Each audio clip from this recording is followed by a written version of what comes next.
My name is Zissel Farkas. Was born in 1928 in Strâmtura, Romania. I'm her daughter, Lorsque Farkas. I will tell you her story, which I hear from her all the time. It was a small village with one long street. Everything was along this one street. The synagogue was in the middle, and we Jews lived along this one street. There were about 100 Jewish families in the village. Most of the non-Jews were peasants. They lived on the sides of the village in the mountains mostly. There was a small yeshiva in the village. My father, who was a teacher, a Rebbe, taught over there. We only had a Rav in our village, but our Rebbe, the Kosovo Rebbe, who lived in Kosovo, which is now part of Ukraine, would come once a year to our village. We were well-to-do because my grandparents had been quite rich. We had a big house with 8 rooms. We rented 2 rooms to a cousin. She was a widow with a child. She was a seamstress. We had a very good life. There were people in our village who struggled to get by, to have enough food, but we never had any problems.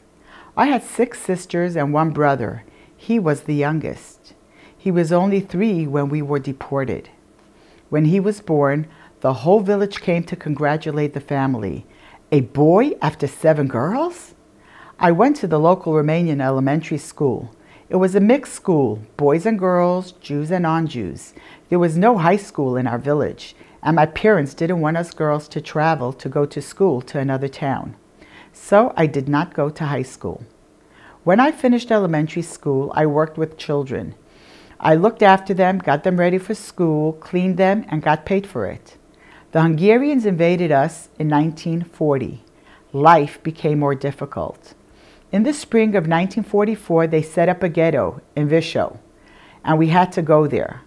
We had to leave our beautiful house, and we couldn't take anything with us. We just had the clothes that were on us. We only spent a few weeks in the ghetto, crammed into an apartment with many others, before we were deported. I even had to share a bed with others. When we arrived in Auschwitz, I was separated from my parents and my younger sisters and brother. I stayed with my older sister, Suri. If it hadn't been for her, I would have not survived. I was the skinniest of us all, and yet I survived. We didn't know what happened to our parents. I asked someone who had already been there for a while, "Where are the parents?" And she said, "You don't see the smoke in the chimney?" I thought she was crazy. Then I found out that she wasn't crazy. I couldn't believe it. Auschwitz was like hell. I had to do hard work and got as little food as a cat. I remember I worked very hard the whole day, and I was so hungry. And I wanted was a piece of bread, a potato, not much. And all I got was a glass of water. I was there for 9 months until liberation. Of the 8 siblings, only 3 of us survived. My eldest sister Suri and I survived in Auschwitz, and I had another sister Rivka who survived in Romania. After the liberation, I was in Sweden for 3 years. I wanted to go to the USA where my sister Suri went, but I could not get the documentations needed. My second choice was Israel because my sister Rivka was there. As soon as I got the papers, I went. Being with family was very important to me. I met my husband there and we came to Canada together. We have 3 children, 26 grandchildren, most of them married, and 70 great-grandchildren.